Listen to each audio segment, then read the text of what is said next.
Hello guys, and welcome to this tutorial about advanced radiographic interpretation. And when I say advanced, it's because we are going to interpret the entire radiograph, or even the entire case. Even though, of course, you guys know that we should correlate all the radiographic data with the clinical examination and with the patient's history. Of course, you would do first the clinical examination and then you would proceed with the radiographs if needed. Okay, so don't forget about this. But let's see some cases together, and let's start with this case. So now we have two training questions here for you guys. Okay, so the first one is how to diagnose this case. So all the alterations, you guys should be able to recognize all the alterations here. Okay, we're going to talk about at least the main ones, the most clinically relevant ones, and then how to plan, a treatment, or at least how to have an idea about the treatment plan. Okay, depending on which year you guys are in the dental course, you guys should be able at least to think about something in regard to the treatment of the patient. Okay, so let's see a little bit about that. We are going to start with, well, let's start with the upper right maxilla, and of course you guys are realizing that we have sinus pneumatization. Okay, so the sinus is with an increased size, right? So it's not only bone loss, that's sinus pneumatization. And then at the same time, we are having bone loss. So if I follow the shape of the alveolar crests, okay, we are also having horizontal bone loss here. Okay, so we have two independent factors happening here in this radiograph. Okay, and it turns out that we don't have bone. For example, if the patient wants a dental implant to replace this first molar.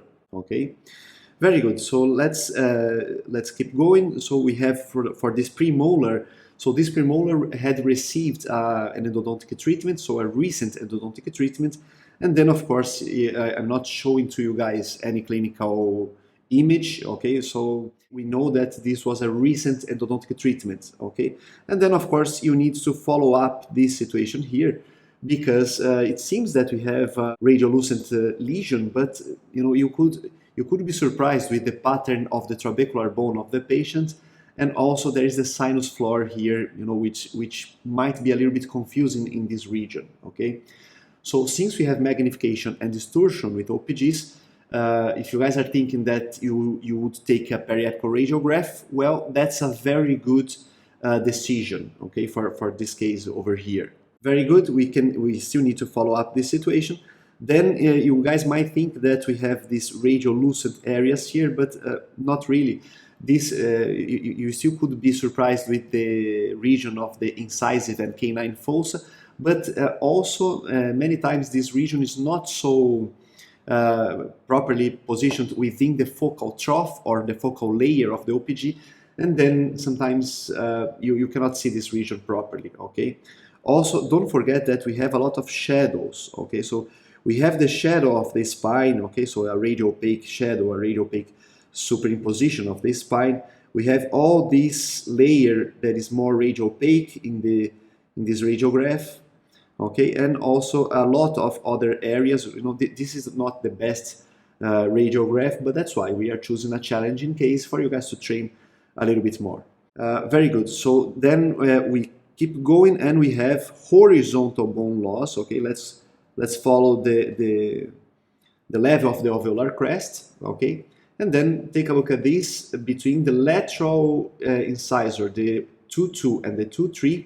We have something that is even now occurring as a vertical bone defect. So now we have this bone loss here, but you still don't have mobility of this canine. So, actually this patient was a patient with periodontitis, and the patient had been treated. Okay, so now the patient was treated, and the patient is just coming for the appointments to follow up the situation and to try to keep the bone levels as much as possible. Okay, as any periodontal patient should do.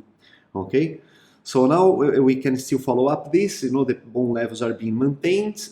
And then I'm also going to tell you guys about this situation here of the alveolar crest, but then there is distal bone defect. Okay, so distal bone loss, but it's an elderly patient. There is still bone attachment, at least the mesial, probably buccal and lingual are not so bad. you know, but you could still be conservative. You know, this is an elderly patient, okay? Now, you guys might think about the radiopaque, the opacification of the sinus, okay, which is true, but we also have shadows in this radiograph, you know, with a lot of superimpositions. So you could also take a different examination if needed, all right? But okay, so now let's move to the lower arch now. And of course, you guys are realizing that we have this fixed bridge, okay? So we have this fixed bridge and the bridge is gone, okay? We need to extract, we need to remove this fixed bridge and extract both abutments involved. And the reason is very simple, okay? The molar, we have separate roots, okay? So the roots are fractured due to a previous situation, even though you don't see infection here in this radiograph. And then the other abutment, you know, take a look at this. Not only the horizontal bone loss, but also the vertical bone loss here, okay, here and here. All right, I will remove now this color, and you guys will see that we have horizontal and vertical bone loss, which is the one ending in the root, of course. So we need to plan a rehabilitation for this posterior area, all right? And then we also have, let's continue, we have still, you know, horizontal bone loss all over the place. But then here we also have periodontal ligament space widening. Okay, so periodontal ligament space widening. Again, would you take a periapical radiograph to see in better details, as OPG, a panoramic radiograph like this doesn't offer details? Yes, you could do that. But also don't forget that you need to correlate with the symptoms of the patient. Then, you know, you have also some levels of bone loss, but okay, you know, the rest is still fine. We can still follow up this case. And since there were no other symptoms, you know, no other clinical issues here, then we are just going to follow up this entire situation later. But now let's go for the chief complaint of the patient, because if you plan the treatment, you should always consider the chief complaint. And of course, the patient is complaining that he cannot bite properly, okay? So now, why that? Because here he doesn't have a molar, okay? So he doesn't have a molar, and you could plan something here, okay, to at least to have a posterior occlusion. Posterior teeth should protect anterior teeth in occlusion. So if you guys don't remember this, go back to my video. I will add the link here about the principles of occlusion and how to adjust the principles of occlusion, okay?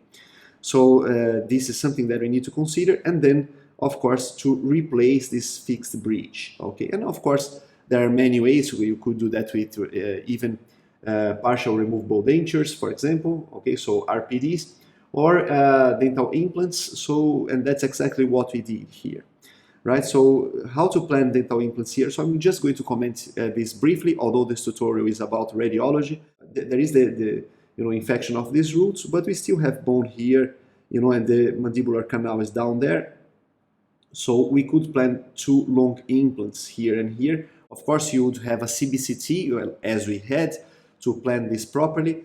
And then this area here is still healing, okay? So let me change the color. So this area here was still healing, and here we have the issue of this root, okay? But all right, you could actually clean this and place the implants, so immediate implant placement or delayed implant placement, but those are topics for a next video. But here I could still plan 2 implants, and the mesial aspect of this fixed bridge could be a cantilever, considering that the patient is elderly and I have 2 long implants replacing the molars, or at least the molar areas. Okay, so this could be a plan. And then we need another implant here, okay? But for this area, we need bone grafts, of course. So I'm just going to show you guys quickly, okay, about how we did this. After removing that fixed bridge, then you see that the roots are fractured, right? So, and after extracting the other premolar, the other abutment, and then, of course, you want to place 2 implants where you have buccal lingual width as well. So anterior to that, we didn't have buccal lingual width, so that's why a cantilever, you know, could actually be the best option, okay, for a case like this. And the patient is elderly, the patient is actually vegetarian. Everything influences the predictability of the results, okay? But those are topics for a video about implantology. Then you have the 2 implants placed, 2 long implants, Straumann 4.1 you know, tissue level implants, just for you guys to know. and then the area with the cantilever and the two very long implants replacing the molars. Okay, the patient still had the canine guidance. Okay, so it was actually predictable for this case. Let's consider about this. And then you do those two, premolars. One of them is actually smaller than usual. Okay, so but you have two long implants, okay, supporting the molars, and this could be enough for a case like this. Okay, so this case already has 10-year follow-up. Very good. So then the fixed bridge. So the patient is now rehabilitated posteriorly here, and now we can think about the other side. Okay, so now you have the other side. All right, and how to do that? So we need to do a sinus lift procedure here. Okay, so you guys are seeing the lateral window performed with a piezoelectrical surgical device.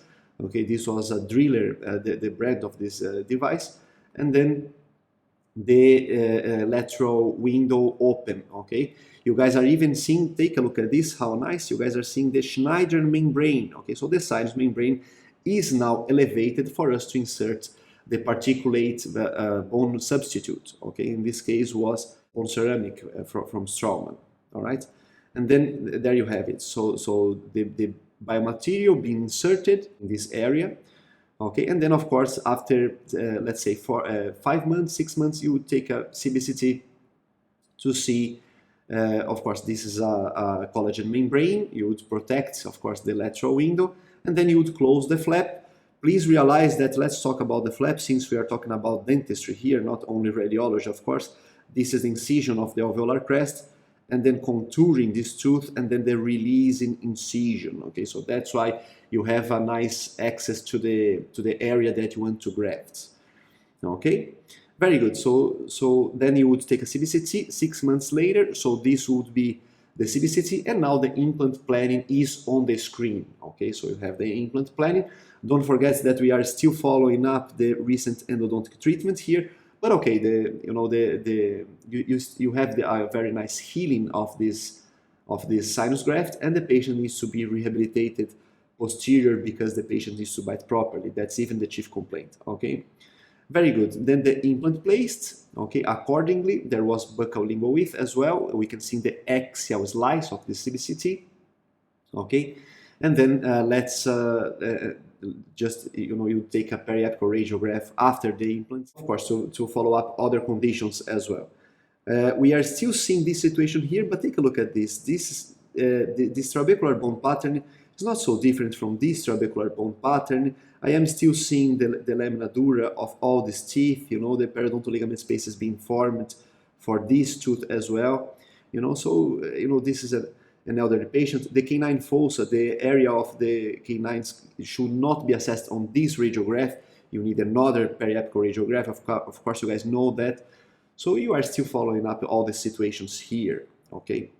Very good. And then the final prosthesis. All right. So the final prosthesis is on the screen. So at least you have the rehabilitation of this case.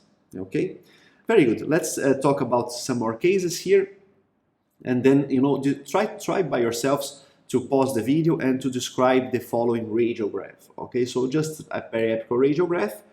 Okay. And let's start with this molar. And I hope you guys notice that we have interproximal caries, right? Interproximal caries right here, and not only the enamel is now committed, you are seeing that the levels of radiopacity of the dentin are now different, right? So the dentin is slightly more radiolucent, close to the interproximal contact, and of course this should be treated no longer as initial, okay, because of that. All right, if it's in the enamel, then you could treat as initial. There are different guidelines in the literature, of course, but that's what you could do. But in this case, this is interproximal caries. All right. Then you would follow up the levels of the alveolar crest. Of course, everything seems, at least reasonably controlled.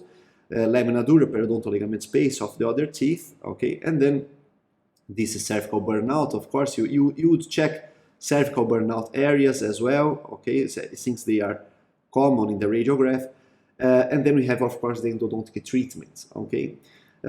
You might notice that this area is more radiopaque than this area, but then of course the trabecular pattern of the posterior mandible is slightly different. You could have more radiolucent areas.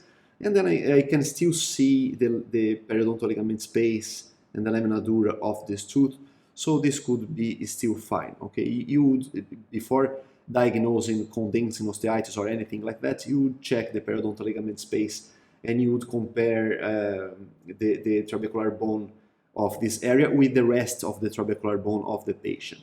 All right. Okay, very good. So let's continue. What about this case here? All right. So this is also an interesting case. Of course, you guys are realizing that you have some alterations, right? So let's start again. You could compare both condyles, okay, as you could always do with an OPG. But let's focus on the main alterations here. Of course, you guys are seeing that we have an impacted, vertically impacted, at least for the moment, the third molars, okay? So the 1/8 and the 2/8 here, okay? And of course, you guys are realizing that we have not only that, we have calculus, okay? So radiopaque small images suggestive of periodontal calculus, okay? So you could always take even here I could see one, okay? So you could always take a periapical radiograph to diagnose, to have more details if needed, okay? If needed. All right, very good. Then of course you guys are realizing that we have this lesion here, okay? And take a look at this. This is a radiolucent, well-limited, homogeneous, okay, lesion, not exactly periapical in this case. It's associated with the crown of this impacted third molar, okay? And now it's the lesion is, so we need to describe the location of the lesion, right? And the inferior limit of this lesion is actually the attachment to the CEJ of this crown, okay? Which is very common for dentigerous cyst, okay? So this was actually the lateral pattern of a dentigerous cyst, okay? I'm already letting you guys know about the outcome of this case. So this was actually a dentigerous cyst, and you would plan a surgical retrieval, but before, of course, you would take a CBCT because we have the proximity of the lesion to the mandibular canal on the OPG. Now, you don't know if this is buccal to the mandibular canal, if the lesion is lingual to the mandibular canal. So always when you need 3D information, you could take CBCT. This is even in accordance with the radiation guidelines, such as the ALARA guidelines, as low as reasonably achievable, the abbreviation, and then even the European guidelines. So you would take a CBCT to plan a surgery, especially here, right? Okay, then you are seeing the bone levels as well. You have this buccal restoration, you know, you are still monitoring this situation. We have bone loss, okay, here, okay, and then you have also a similar situation on the other side, okay. So maybe this is even, you know, a more severe bone loss. You could always take a periapical radiograph to see better details, okay. And then we have the horizontal bone loss of the edentulous site of the 3/6, but then this is now acting as a vertical bone defect for the 7, okay. The 7 is root canal treated, but then I can still see lamina dura and periodontal ligament space, so everything's fine for, at least for the moment, okay. The canine is rotated, of course you guys are realizing that, and you know, you would also follow up other conditions as well, okay. So take a look at this, the mandibular foramen, you know, sometimes you could see even on the other side, you could see more wider or a little bit less wide, so it depends on actually on the presentation of the case and on the anatomy of the patient, okay? Don't forget that this is normal anatomy, the umbrella shape of the zygomatic process of the maxilla, and then, you know, the zygomatic bone superimposed to the maxillary sinus and everything. Next case, and now we have a different situation, okay? So probably the posture of the patient was a little bit different in this case, but the patient is also a brachiofacial patient, and then, well, you need to diagnose all the alterations, right? So the patient doesn't have the posterior occlusion for the left side, okay? So you always try to plan your treatment, you know, towards the future rehabilitation. There are metallic restorations, and then many times you see the metallic restorations with radiolucent halos, okay? And there are reasons why this can happen. If the image is regular, just a line contouring the restoration, it's usually not caries. Okay, this could be the space of aligning material, or for resin restorations, if you put too much primer material, primer and bond, then you could have you could be surprised and you could have a line, a thicker radiolucent line contouring your resin restoration, your composite restoration. Okay, so you could follow up this situation. You have other restorations as well with a similar pattern, but then we have this image here. Okay, so how to describe this image? So this is a radiopaque alteration. Okay, so you do have a radiopaque lesion, and this is or a radiopaque image, and then you could describe the location. Okay, so the mesial extension of this image is, of course, at the distal lamina dura of the premolars. I could even say the premolars, that it could extend to the first premolar as well. The upper extension of this lesion is with proximity to the alveolar crests, so in the cervical third of the root of the premolar. The lower extension is at the mandibular canal, I believe, even superimposing to the roof of the mandibular canal, and then the distal extension is just at the posterior body of the mandible. Okay, so that's the limit of the lesion, the distal limit of the lesion. Okay, the lesion is radiopaque, homogeneous. Okay, which means that the radiopacity is basically the same throughout the entire area. Okay, and then you could come with a differential diagnosis list, such as idiopathic sclerosis, for example, which could be the case. Okay. All right. So you could also always follow up this situation, and then let's see what else. Well, let's go for other cases, and then we discuss a little bit further. All right. So now, how to describe a lesion like this? Okay. So now you need to describe the lesion and the location of the lesion. Okay. So to describe this lesion, we need to say that this is a radiolucent because we have the OPG, but then hypodense because we have the CT here. So that's actually a medical CT. You guys are seeing soft tissue window below and the bone window on the right side. Okay. So you need to describe this lesion as a radiolucent or hypodense, well limited. Okay. It's well limited, multilocular. You guys are seeing on the letter B the arrows, so it's a multilocular, even on the letter D, multilocular lesion. Well, we could say that it's slightly homogeneous. We have areas with bone inside the lesion, of course, because this lesion is multilocular. Okay, and with expansion of the buccal and lingual plates. Okay, so the lesion is in the posterior body of the mandible, extending to the symphysis anteriorly. Okay, and then causing also root resorption. You guys are seeing the black arrows on the image A. Okay, so causing root resorption, and so associated with root resorption. And this lesion would be suggestive of, and then you could come with a differential diagnosis list. Okay, here we have a pattern of straight angles. Okay, so this would be called, you see a lot of bone inside the lesion. All right, and then those patterns of so this would be called racket, the tennis racket pattern for a multilocular lesion. Okay. And this was actually a myxoma. All right, but you could also mention other radiolucent images in your differential diagnosis list. Okay, even a melloblastoma, you could have your presentation similar to this, although this was more characteristic of myxoma. These lots of bone inside the lesion with tennis racket pattern and everything. Okay, buccal lingual extension, okay, of the lesion, buccal lingual expansion of the plates. This is also common for a melloblastoma, but usually a melloblastoma follow the beach balls. Okay, the beach ball, that's actually described by the book, the term. Okay, so the lesion expands even without being too long mesial distally. Okay, so this is a little bit more common for a melloblastoma. All right, but of course those are aspects just to drive your differential diagnosis list. Okay, on the images below you are seeing the soft tissue window, so you are seeing the extension of the lesion on the soft tissues as well. all right? And but you still see the buccal lingual expansion of this lesion, all right?